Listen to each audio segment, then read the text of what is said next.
தேர்தல் கமிஷன் யாரை வாக்காளராக சேர்க்க வேண்டும் அப்படிங்கிறது விதிமுறைகள் வச்சிருக்காங்க. இப்போ டெல்லியில வந்து லட்சக்கணக்கான தமிழர்கள் இருக்காங்க, மும்பையில இருக்காங்க, இனத்தை சார்ந்தவர் மொழி பேசுகிறார் அப்படின்னு வாக்குரிமை அல்ல.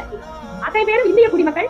சரி, நீங்க சொன்ன மாதிரியே இருக்கட்டும், டெல்லியில இருக்கட்டும், மும்பையில இருக்கட்டும், எதுனாலும் இருக்கட்டும், சொந்த நாட்டு மேல அக்கறை இல்லாத அவனுக்கு ஓட்டுரிமை எதுக்குங்க? இப்போ எங்க அண்ணன் எல்லாரும் வெளியூர்ல இருக்கதான் செய்யலாம், அவன் ஊர்ல வந்து ஓட்டு போட்டு போறான். எதுக்கு? அவனுக்கு நாட்டு மேல அக்கறை இருக்கு. இந்த 6 லட்சம் பேருக்கும் நாட்டு மேல அக்கறை இருந்தா அவன் ஊர்ல போய் ஓட்டு போட்டு வரான். அப்படி இல்லடா நான் ஓட்டு போட முடியாது, இங்க வந்து சும்மா படுத்து வைக்கணும். அதை விட்டுட்டு இங்க படுத்துக்கிட்டே அமுக்குவாங்களா, அவங்க ஜெயிப்பாங்களா? எப்படிடா இருக்கு இது? என்ன சரி, அப்படி இந்தியா தானே, இந்தியா சொல்லலாம். கர்நாடகால இருந்து தண்ணி கேண்டி போராடி சண்டை ஓட்டு இருந்தாங்களா? அப்போ நீங்க எங்க போனீங்க?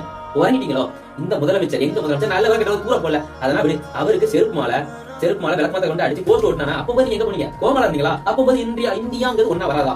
கேட்க தமிழ்நாடு வேற, கர்நாடகா வேற, குஜராத் வேற தான் சொன்னேன். இப்ப மட்டும் எப்படி எல்லாம் ஒன்னாவும்? ஒண்ணு சேர்ந்தா எப்படி ஒன்னாவுங்க?